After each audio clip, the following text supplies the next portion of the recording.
Hey guys, the Cartoon Gal 98 here once again, and today I'm gonna do something different to today's story. You know my first Creepypasta reading series video? The one with What You Deserve? Yeah, that video is bad. So today, I'm gonna do a remaster version of it. Like I said, credit goes to the original author. The story is good, better than Patrick's leg. So now I am going to read What You Deserve. My brother is what someone online would consider a fanboy. As a matter of fact, he was a raving fanboy who absolutely could not stand Patrick in the 6th season. If it makes sense, he would have been somewhere above the bar of a classic arm-crossing cartoon critic. I don't blame him for hating the character. I mean, he makes it abruptly clear in one of the episodes that he's been acting stupid on purpose for an awfully long time just to crawl under his best friend's skin. But enough about my opinion. I don't take SpongeBob that seriously. See, my brother took this hatred to an extreme, more than I've seen any cartoon reviewer act online back in the early to mid-2010s. He hated Patrick so much, and I mean so much, that he started working on an animation project, which he later posted to a Nickelodeon forum. I think Lost Domain writes a month back without him knowing until he was all done. I don't know where else he posted it to, but all I know is that he doesn't have it anymore. Not online, his Google Drive, anywhere. The only reminder I have left to the episode is an old script he had stored in his drawer during spring cleaning. And honestly, even with context, I still believe he would have put a lot of effort into it, and I feel like it'd be worth seeing for myself. This is the plot to What You Deserve. If you somehow have this or know where it may be, please message me. The animation begins with SpongeBob walking up to Patrick's rock and knocking.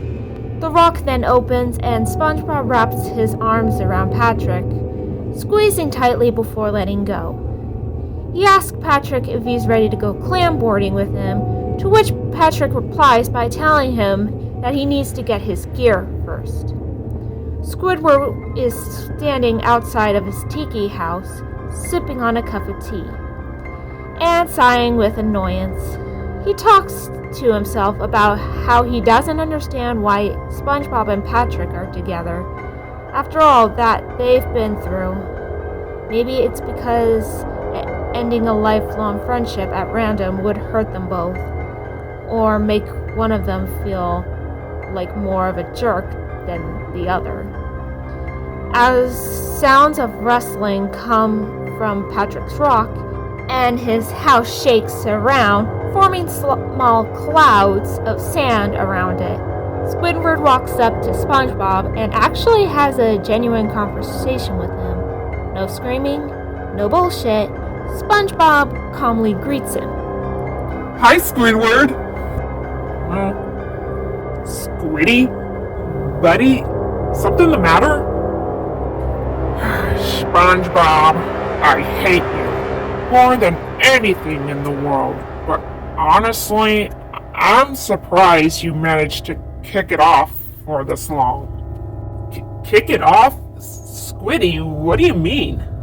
I'm talking about Pinhead. Who? Patrick? What about him? Listen, I'm not trying to make myself look good here. I know I've laughed at your misfortune in the past, but that was because all I ever wanted was peace and quiet. I don't know, that doesn't excuse anything, but Patrick is, bad news. Is this about the time he ate your sea cucumber garden last night? Because I can... No, I can get more siege for that. What I meant to say is... attention is all he ever cares about. Trust me. I've been watching, and I can safely say... Squidward is interrupted by Patrick opening the rock, wearing a cone-shaped helmet and holding an oversized clamshell meant to replicate a snowboard. SpongeBob pats Squidward on the shoulder and tells him that they can talk later, as they're getting ready to go clam boarding. Squidward raises an eyebrow and asks if they really know what they're doing, before bringing up the many accidents they went down on Mount Everbottom. The two nod, and Squidward tells SpongeBob not to come crying to him if they get hurt, before going back inside of his home. The bubble transition appears, and SpongeBob is on top of a snowy mountain with Patrick. SpongeBob exclaims that Squidward was being silly earlier, and if the mountain was really dangerous, there would be a sign telling them not to go down. Patrick agrees, and they share a quick chuckle. They ride down the mountain on their clam boards, dodging trees, rocks, and even that one I can explain fish guy. For comedic effect, Patrick turns around and does a few tricks on his clam board to SpongeBob, such as doing a handstand and pretending to fall asleep. SpongeBob's eyes widen and he yells at Patrick to look out. Before Patrick can even get a glimpse of what was behind him, his clam board hits a big log in the middle of the ride down, and he gets launched off. He spins around in the air, flailing his arms and legs around, before finally crash landing onto his knee. A sickening snap can be heard, and Patrick screams so loud that it echoes throughout the mountain. SpongeBob hears this and quickly jumps off of his board to rush to Patrick's aid. He begs Patrick to speak to him, asking if he's okay. Patrick cries and yells at SpongeBob to call an ambulance. SpongeBob races to a payphone, convincingly placed on the side of the mountain, and dials 911. The scene then cuts to black, with the sounds of Patrick's sobs echoing and fading out along with it. The scene then cuts to SpongeBob outside of the ER, biting his nails and pacing around the waiting room. Freaking out, other doctors can be heard chattering throughout the hospital. Oh, dear Neptune, please be okay. Please be okay. Please, please, please. Suddenly, a door opens behind SpongeBob, and a doctor peeks his head out to speak to him. Mr. SquarePants, would you like to come and see how your friend is doing? Is he okay? Is he? The doctor sighs and opens the door, letting SpongeBob into the hallway. He leads him to a room that says 4 on it, and SpongeBob begins twisting his tie in paranoia. The doctor slowly opens the door, and SpongeBob walks in with his eyes shut. He slowly opens his eyes. He's greeted by Patrick wearing a cast on his broken leg and sitting on a wheelchair. However, he's smiling, as if this didn't affect him one bit. SpongeBob rushes over to Patrick and hugs him, bawling his eyes out.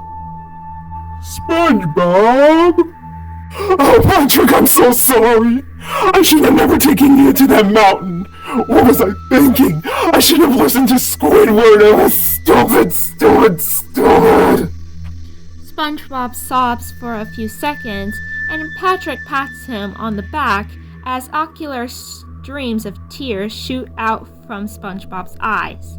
The doctor approaches SpongeBob and gently shakes his shoulder to get his attention, as he seems to slowly calm down as he speaks. Mr. SquarePants, Your friend has fractured his fibula from the fall.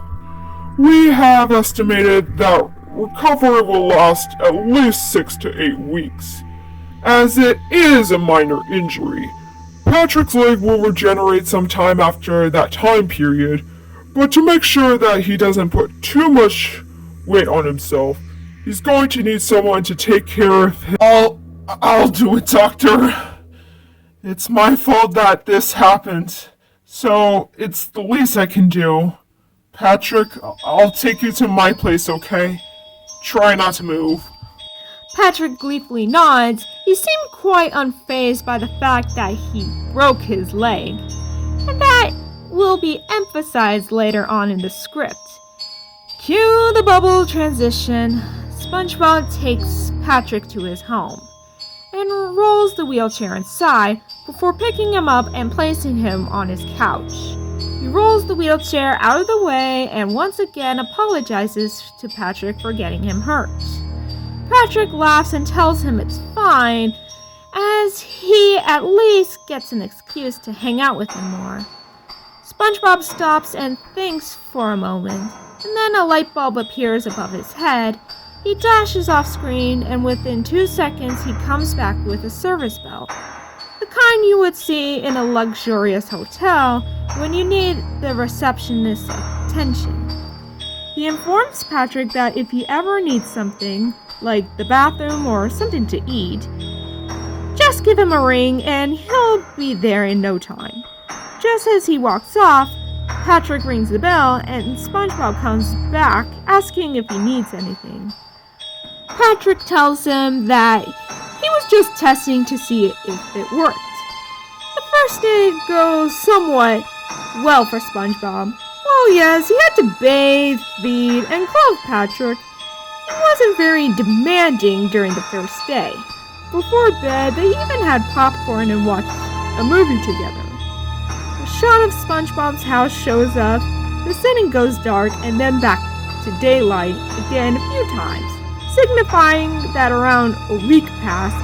It then cuts back to SpongeBob's living room, with Patrick sitting on the couch and watching TV. He had a 5 o'clock shadow on his face, and he looks bored, almost impatient.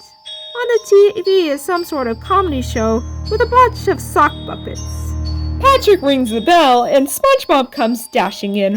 With a millisecond, he does a little soldier salute. Need something, Pat?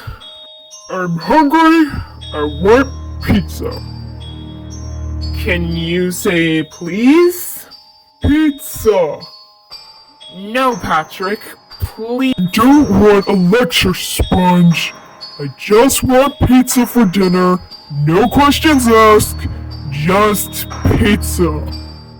You're probably just cranky from your leg. Maybe I can take you somewhere later. I'll get the pizza ordered. Make it snappy. SpongeBob groans and walks away. Patrick wasn't so difficult to deal with a week ago, and he wondered what exactly got into him just now. But he tried to pass it off as just leg pain.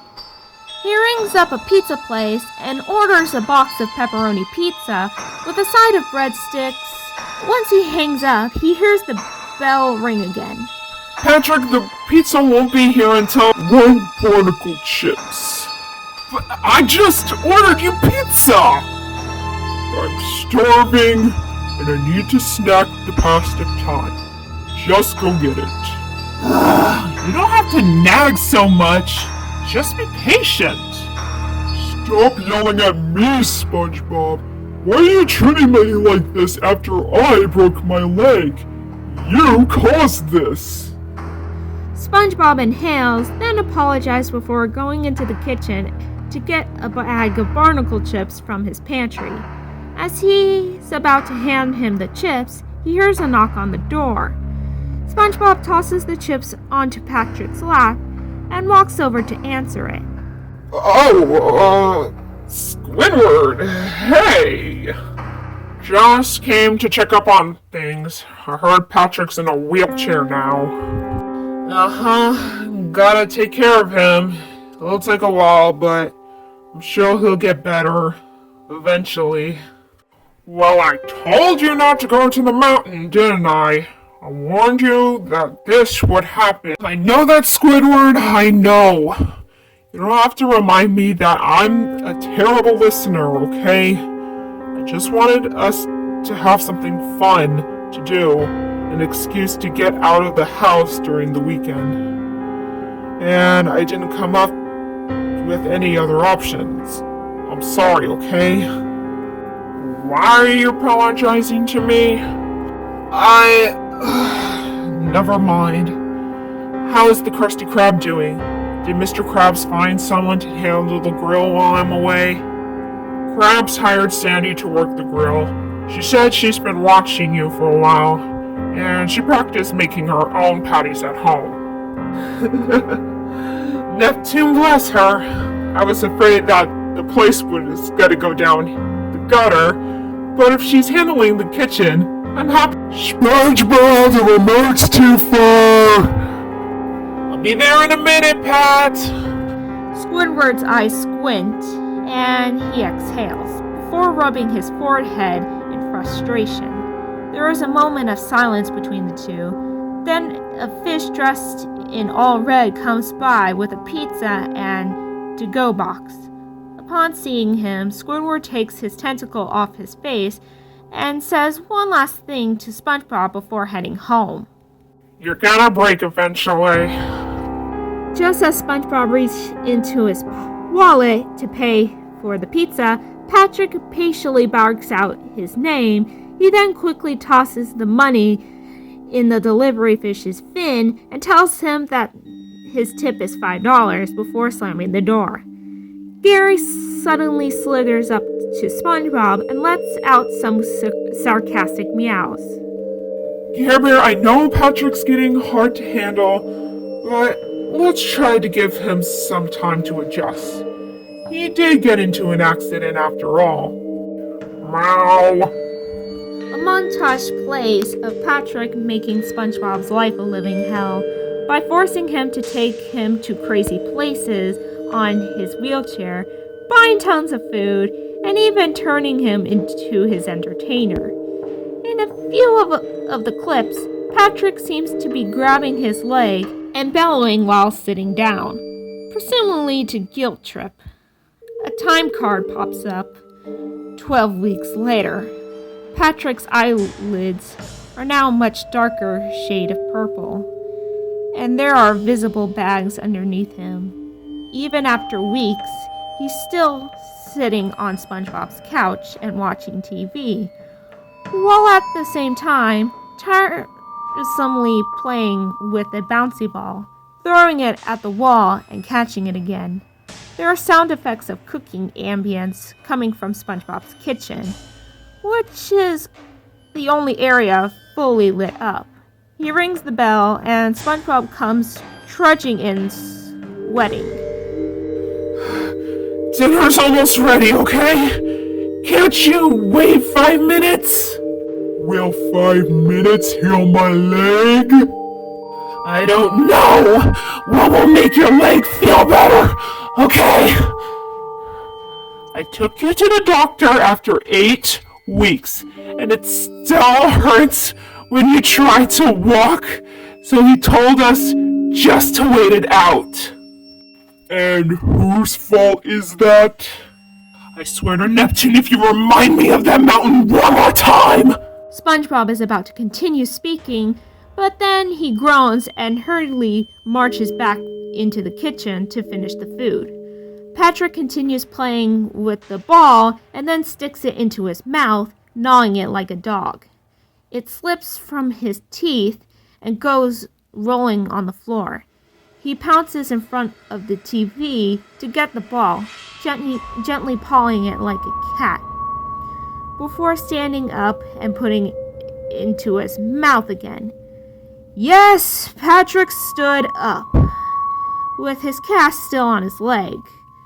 My brother did whatever he could to make Patrick as unlikable as dirt here, as opposed to the episodes from season 6 to 9, where it was meant to come off as funny, even though half of the time it wasn't really. His reasoning for his behavior here was critically emphasized to the point where it felt less like a SpongeBob episode, and didn't end well in the slightest. At this period, the cooking ambience stopped, and SpongeBob's footsteps can be heard as Patrick bites on his bouncy ball. Patrick, why are you standing? Patrick freezes and his pupils slowly drift to the right. The camera slowly pans that way, revealing SpongeBob behind him, holding a tray, what seems to be spaghetti. SpongeBob's eyes are all the way open. His pupils are constricted to tiny dots, and he has a frown that extends across his whole face. He lets go of the tray, the spaghetti and meatballs spilling onto the sandy floor. SpongeBob shivers in place as Patrick tries to explain himself. Hey, I certainly feel better. Thanks, Bob. I've been taking care of you for 13 weeks. SpongeBob's eye twitches furiously, and his eyes turn bloodshot. His heart pounds, and he has a hard time breathing with how angry he is. His fists clench. His voice is quiet, but slightly cracking with rage. I've been dealing with your incessant demands for over a month. I busted my back, bathing you, feeding you, writing you bedtime stories, all to be greeted with this. SpongeBob, I'm sorry. Oh, Patrick, you can save it. I see your true colors. I showed you compassion, love, since we were in that nursery together. And I've taken so much of the problems you've caused as just you being a brainless twit. But that was just all to make my life harder, wasn't it? SpongeBob's fists clenched so tightly that veins showed from his wrist. His brain started to pulsate violently. He grabs onto his head and falls on his knees, grinding his teeth. You've been faking it, haven't you?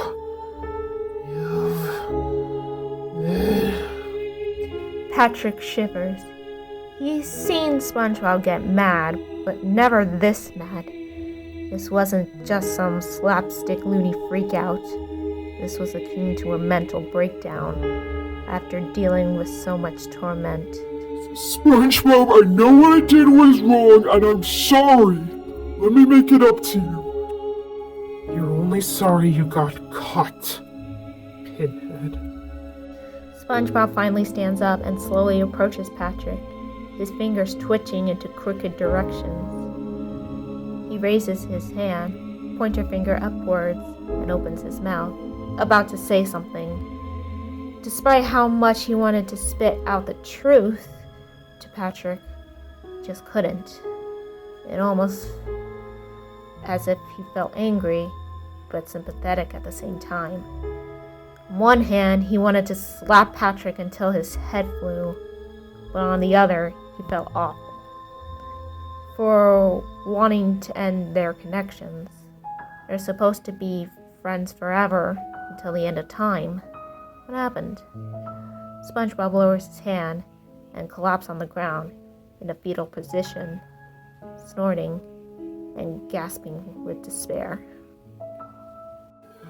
Get out. Let me help you. Get out of my house!